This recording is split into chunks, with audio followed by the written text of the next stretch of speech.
नमस्कार दोस्तों, आज है 29 मई 2020 और मैं स्वागत करता हूं आपका युवा एंड डेली करंट अफेयर्स में। तो चलिए बिना देरी करते हुए शुरू करते हैं अपना आज का करंट अफेयर्स, जिसका पहला क्वेश्चन है, हाल ही में चर्चा में रहा नेत्रावली वन्य जीव अभ्यारण्य किस राज्य में स्थित है। ऑप्शन देख लेते हैं। ए है हिमाचल प्रदेश, बी है नागालैंड, सी है त्रिपुरा और डी है गोवा। और दोस्तों इसका सही उत्तर है ऑप्शन डी, जो है गोवा। देखिए, हाल ही में चर्चा में रहा नेत्रावली वन्य जीव अभ्यारण्य कहाँ पर स्थित है, गोवा में स्थित है। और यहाँ पर क्या है कि पहली बार क्या देखा गया, काला तेंदुआ देखा गया है। और नेत्रावली अभ्यारण्य क्या है, गोवा के सुंगेयम नालुका में स्थित है और यह 211 वर्ग किलोमीटर से अधिक क्षेत्र में फैला हुआ है। और इस वन्य जीव अभ्यारण्य में जो है तेंदुए, विशाल गिलहरी, माउस डियर और नीलगिरी वुड पिजन पाए जाते हैं। दोस्तों क्या है कि इस जो करंट अफेयर्स है इसकी पीडीएफ जो है उसका लिंक जो है डिस्क्रिप्शन में दिया हुआ है और आप वहाँ से क्लिक करके डाउनलोड कर सकते हैं। तो डिस्क्रिप्शन में आप जा करके इसकी अगर पीडीएफ डाउनलोड करना चाहते हैं तो वो भी डाउनलोड कर सकते हैं। चलिए बढ़ते हैं अपने आज के प्रश्न की ओर। अगले प्रश्न की ओर जो है, हाल ही में कौन से राज्य की सरकार ने आर्टिफिशियल इंटेलिजेंस बेस्ड ऑटोमेटिक कोविड-19 डायग्नोस्टिक टूल लॉन्च किया है। ऑप्शन देख लेते हैं। ए है गुजरात, बी है पश्चिम बंगाल, सी है उत्तर प्रदेश और डी है महाराष्ट्र। और उसका सही उत्तर है ऑप्शन सी, जो है उत्तर प्रदेश। उत्तर प्रदेश सरकार ने क्या किया है, आर्टिफिशियल इंटेलिजेंस बेस्ड ऑटोमेटिक कोविड-19 डायग्नोस्टिक टूल लॉन्च किया है। देखिए, इस टूल के द्वारा क्या होना है कि एक्सरे चेस्ट इमेजेस की प्री स्कैनिंग की जाएगी। क्या की जाएगी, एक्सरे चेस्ट इमेजेस की प्री स्क्रीनिंग की जाएगी और जिससे क्या होगा कि मरीज में संक्रमण का पता लग पाएगा। चलिए बढ़ते हैं अपने तीसरे प्रश्न की ओर, जो है, हाल ही में किस भारतीय मूल के अमेरिकी वैज्ञानिक को इलेक्ट्रॉनिक इंडस्ट्री को बढ़ावा देने और आर्टिफिशियल इंटेलिजेंस को बेहतर बनाने में योगदान के लिए प्रतिष्ठित इन्वेंटर ऑफ द ईयर पुरस्कार दिया गया है। कौन सा इन्वेंटर ऑफ द ईयर पुरस्कार दिया गया है। ऑप्शन देख लेते हैं। ए है राजीव जोशी, बी है आवाज सिक्का, सी है रविंद्र ई धरन और डी है साई मंडेला। और दोस्तों इसका सही उत्तर है ऑप्शन ए, जो है राजीव जोशी।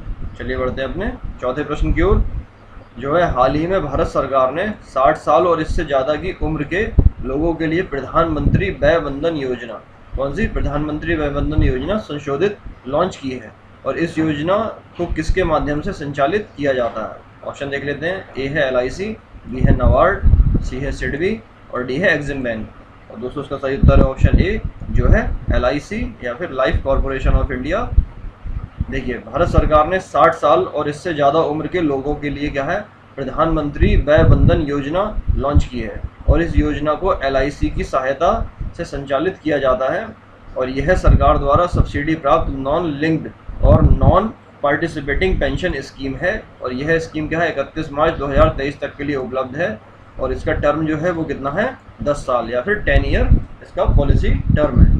चलिए बढ़ते हैं अपने पांचवें प्रश्न की ओर, जो है, भारतीय ओलंपिक संघ के नैतिकता आयोग की अध्यक्षता, कौन सा नैतिकता आयोग की अध्यक्षता कौन कर रहा है।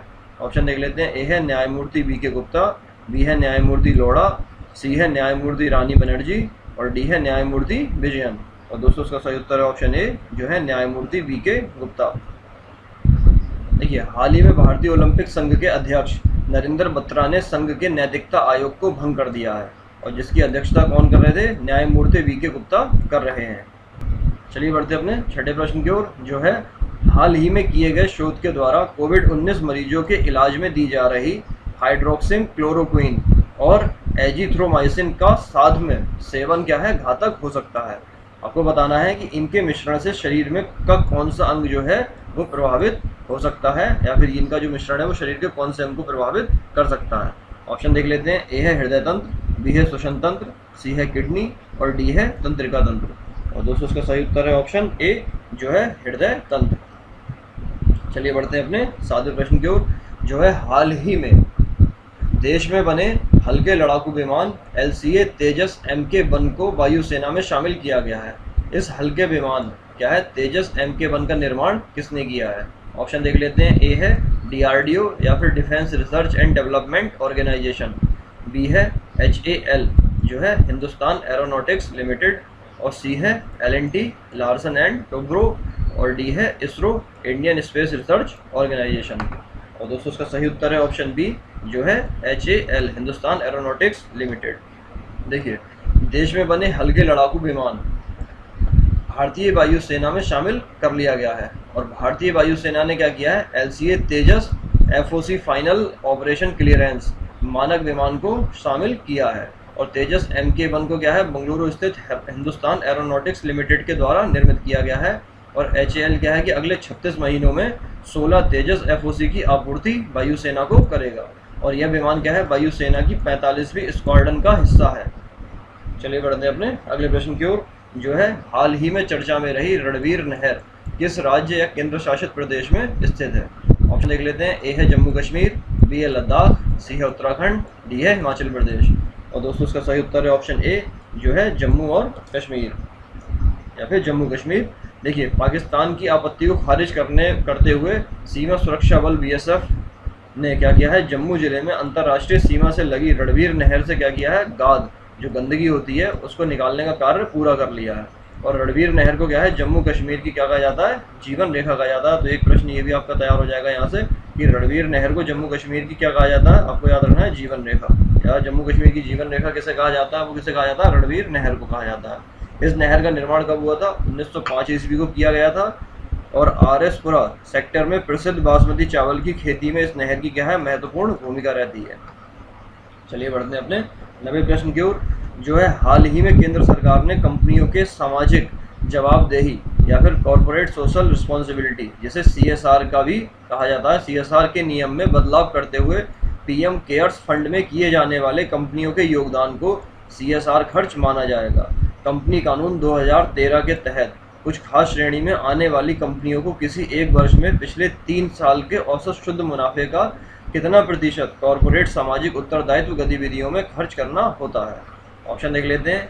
ए है 1%, बी है 2%, सी है 4% और डी है 5%। और दोस्तों इसका सही उत्तर है ऑप्शन बी, जो है 2%। चलिए बढ़ते हैं अपने 10वें प्रश्न की ओर, जो है हाल ही में कौन सी राज्य की सरकार ने कोरोना वायरस संक्रमण के कारण 14 दिन की स्वैच्छिक एकांतवास के विकल्प को समाप्त कर दिया है।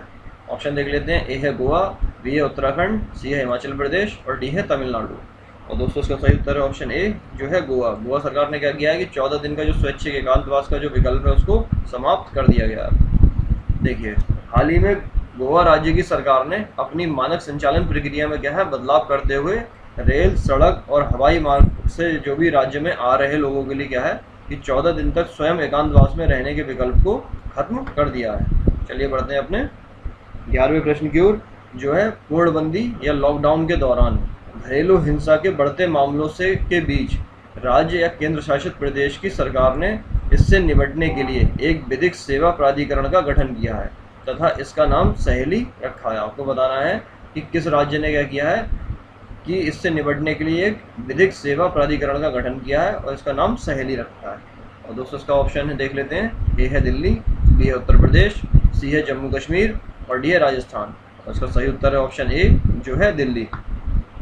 चलिए बढ़ते हैं अपने 12वें प्रश्न की ओर, जो है हाल ही में कौन से राज्य या केंद्र शासित प्रदेश की सरकार ने शराब के MRP पर 50% कोविड टैक्स, कितना MRP पर 50% कोविड टैक्स लगाकर शराब की होम डिलीवरी को अनुमति प्रदान कर दी है।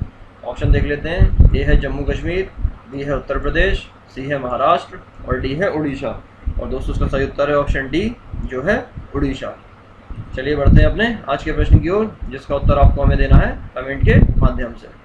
देखिए, आंध्र प्रदेश राज्य का पुनर्गठन कब हुआ था, आपको बताना है। ऑप्शन देख लेते हैं। ए है 1953, बी है 1960, सी है 1961 और डी है 1963। तो दोस्तों क्या करना है आपको, इस प्रश्न का उत्तर हमें देना है कमेंट के माध्यम से। तो आज की वीडियो में इतना ही। Thanks for watching. अगर आपको वीडियो पसंद आए तो इसे लाइक कीजिए, कमेंट में अपने सुझाव दीजिए और साथ साथ में उत्तर दीजिए। और इस वीडियो को अपने फ्रेंड ग्रुप में शेयर कीजिए। और अगर आप हमारे चैनल पर नए हैं तो इसे सब्सक्राइब कीजिए। चलिए आज के अंक में इतना ही, मिलते हैं कल के अंक में। तब तक के लिए जय हिंद, जय भारत।